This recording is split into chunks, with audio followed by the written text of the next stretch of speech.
Hello ways welcome to Shanmukha రుచి రండి. మనం ఈరోజు చేసుకోబోతున్న రెసిపీ వచ్చేసి పనస గింజల వడలు. పైన క్రిస్పీగా లోపల సాఫ్ట్గా ఉండి ఒకసారి రుచి చూసారంటే మళ్ళీ ఇలానే చేయించుకొని తింటారండి, అంత టేస్టీగా ఉంటాయి. ముందుగానే పనస గింజలు తీసుకొని ముందుగానే ఉడికించుకుని ఒక 10 విజిల్స్ వచ్చేంత వరకు బాగా ఉడికించుకోవాలండి. ఇలా మెత్తగా అయ్యేంతవరకు ఉడికించుకున్న తర్వాత ఈ ముక్కలన్నీ మిక్సీ జార్లో వేసుకోవాలండి. పైన వైట్ పార్ట్ ఉంటుంది, అది తీసేసుకొని ముక్కలు కట్ చేసుకున్న వాటిని మిక్సీ జార్లో వేసుకున్న తర్వాత అందులో ఒక 2 పచ్చిమిరపకాయలు, సన్నగా కట్ చేసుకున్న అల్లం ముక్కలు, ఇంచు అల్లం ముక్క వేసుకొని తగినన్ని వాటర్ పోసుకొని మెత్తగా గ్రైండ్ చేసుకోవాలండి. మెత్తగా మిక్సీ పట్టేసుకున్న తర్వాత ఈ పిండి మొత్తాన్ని ఒక బౌల్లో తీసుకోవాలి. పిండి మొత్తం ఒక బౌల్లో తీసుకున్న తర్వాత అందులోకి సన్నగా కట్ చేసుకున్న ఒక పెద్ద ఉల్లిపాయ వేసుకోవాలి. వేసుకున్న తర్వాత అందులోకి ఒక 1/2 టీ స్పూన్ జీలకర్ర, 2 రెమ్మల కరివేపాకు, తర్వాత సన్నగా కట్ చేసుకుని ఒక 4 పచ్చిమిర్చి ముక్కలు వేసుకోవాలి.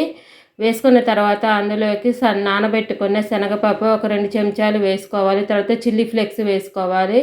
వేసుకున్న తర్వాత అందులోకి సన్నగా కట్ చేసుకున్న కొత్తిమీర వేసుకోవాలి. ఇవన్నీ వేసుకున్న తర్వాత అందులోకి ఒక 3 టీ స్పూన్ల దాకా పుట్నాల పొడి వేసుకోవాలి. పుట్నాల పొడి అనేది ఆప్షనల్, వేసుకుంటే బాగుంటాయి. 3 టీ స్పూన్లు వేసుకున్న తర్వాత అందులోకి 2.5 కప్పుల దాకా బియ్యపిండి వేసుకోవాలి. 2.5 కప్పుల దాకా బియ్యపిండి వేసుకున్న తర్వాత అందులోకి తగినంత ఉప్పు వేసుకోవాలి. తగినంత ఉప్పు అంటే 1.5 టీ స్పూన్ దాకా ఉప్పు వేసుకోవాలి. తర్వాత ఒక 1/2 టీ స్పూన్ దాకా సోడా ఉప్పు వేసుకోవాలి. సోడా ఉప్పు కూడా వేసుకున్న తర్వాత వేసుకున్న పిండి మొత్తం అన్నీ కలిసేటట్టు బాగా కలుపుకోవాలి.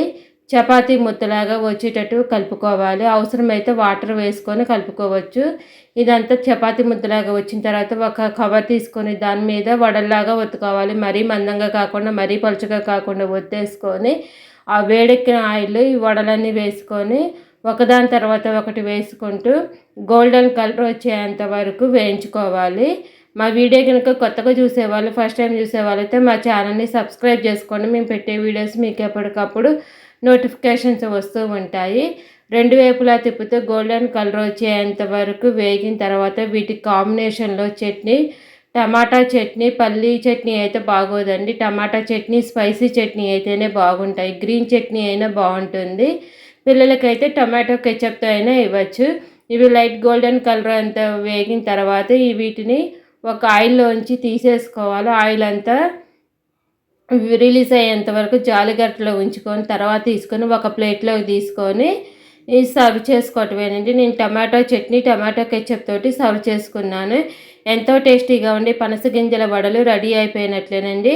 మా వీడియో మీకు నచ్చినట్టయితే లైక్ చేయండి, షేర్ చేయండి, సబ్స్క్రైబ్ చేసుకోండి. Thank you for watching.